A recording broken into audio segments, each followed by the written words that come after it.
नमस्कार विद्यार्थी मित्रांनो. आज आपण पाहणार आहोत फायनान्शियल अकाउंटिंग चे multiple choice question.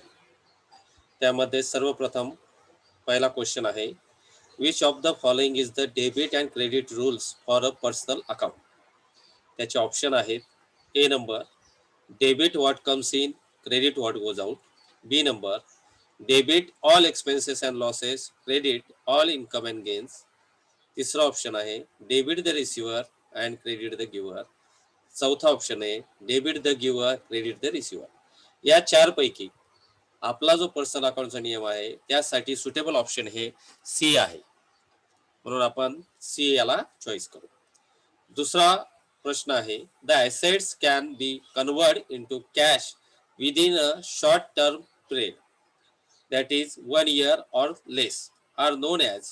A number current asset, B number fixed asset, C number intangible asset आणि D number investment. यामधील उत्तर आहे ए नंबर करंट ॲसेट. तिसरा प्रश्न आहे आपला, patents, copyrights and trademark are. A number आहे करंट ॲसेट, बी नंबर आहे फिक्स असेट, सी नंबर आहे इंटेंजिबल असेट आणि डी नंबर आहे इन्व्हेस्टमेंट. यातील उत्तर आहे सी नंबर इंटेंजिबल असेट. चौथा प्रश्न आहे आपला, the following is not a type of liability. म्हणजे खालीलपैकी कोणती लॅबिलिटी नाही. त्या नंबरमध्ये ए नंबर आहे शॉर्ट टर्म, बी नंबर आहे करंट, सी नंबर आहे फिक्स आणि डी नंबर आहे कॉन्टेंजंट. त्यामधील उत्तर आहे सी नंबर फिक्स. पाचवा प्रश्न आहे, the sales income, credit and cash of a business given period is called. A number आहे ट्रान्झॅक्शन, बी नंबर आहे सेल्स रिटर्न, सी नंबर आहे टर्नओव्हर आणि डी नंबर आहे परचेस रिटर्न. तर याचं उत्तर आहे सी नंबर टर्नओव्हर. सहावा प्रश्न आहे आपला, any return evidence in support of a business transaction is called. म्हणजे बिझनेस ट्रान्झॅक्शन साठी असे इव्हिडंट असतात, त्यापैकी पहिलं आहे जर्नल, बी नंबर आहे लेजर, सी नंबर आहे लेजर पोस्टिंग आणि डी नंबर आहे व्हाउचर. तर याचं उत्तर आहे व्हाउचर. सातवा प्रश्न आहे, the accounts that records expenses, gain and losses are. म्हणजे कोणत्या अकाउंटमध्ये आपण खर्चाचा, फायद्याचा आणि नुकसानचा रेकॉर्ड ठेवतो. त्यामधला एक नंबर आहे पर्सनल अकाउंट, बी नंबर आहे रिअल अकाउंट, सी नंबर आहे नॉमिनल अकाउंट आणि डी नंबर आहे नॉन ऑफ द अबव. तर यातील उत्तर आहे नॉमिनल अकाउंट. आठवा प्रश्न आहे, real accounts records. A number dealing with creditors or debitors, dealing in commodities, C gain and losses and D all of the above. तर याचं उत्तर आहे बी नंबर dealing in commodities. नववा प्रश्न आहे, in in journal the business transaction is recorded. A number आहे same day, बी number आहे next day, C number आहे वन्स इन अ वीक आणि डी नंबर आहे ऑन्स इन अ मंथ.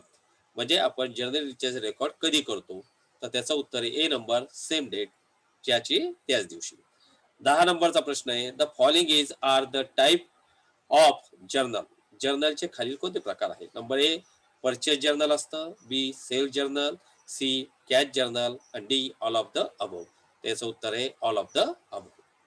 11वा प्रश्न आहे, the processing of entering all transaction from the journal and ledger is called. तर त्याचं पहिले ऑब्जेक्ट हे आन्सर आहे पोस्टिंग, बी नंबर आहे एंट्री, सी नंबर आहे अकाउंटिंग, डी नंबर आहे नॉन ऑफ द अबव. त्याचं उत्तर आहे पोस्टिंग.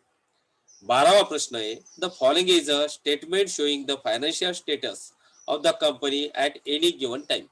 म्हणजे कंपनीचं फायनान्शियल स्टेटमेंट आपण कधी पाहू शकतो व कशात तयार केलं जातं. त्याचं ए नंबर आहे ट्रेडिंग अकाउंटमध्ये, बी नंबर आहे प्रॉफिट अँड लॉस अकाउंटमध्ये, सी नंबर आहे बॅलन्स शीट आणि डी नंबर आहे कॅश बुक.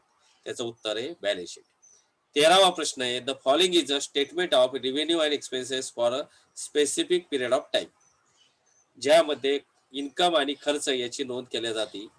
त्याचं पहिलं ऑप्शन आहे ट्रेडिंग अकाउंट, बी नंबर आहे ट्रायल बॅलन्स, सी नंबर आहे प्रॉफिट अँड लॉस स्टेटमेंट आणि डी नंबर आहे बॅलन्स शीट. तर याचं उत्तर सी नंबर आहे प्रॉफिट अँड लॉस स्टेटमेंट्स. 14वा प्रश्न आहे, the balance sheet is a statement of.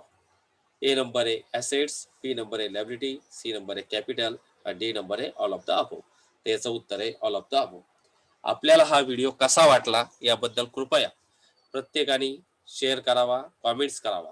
विद्यार्थ्यांना मल्टिपल चॉईस प्रश्नाची तयारी करण्यासाठी हा मी मल्टिपल चॉईसचा पहिला व्हिडिओ आपल्यासाठी बनवलेला आहे.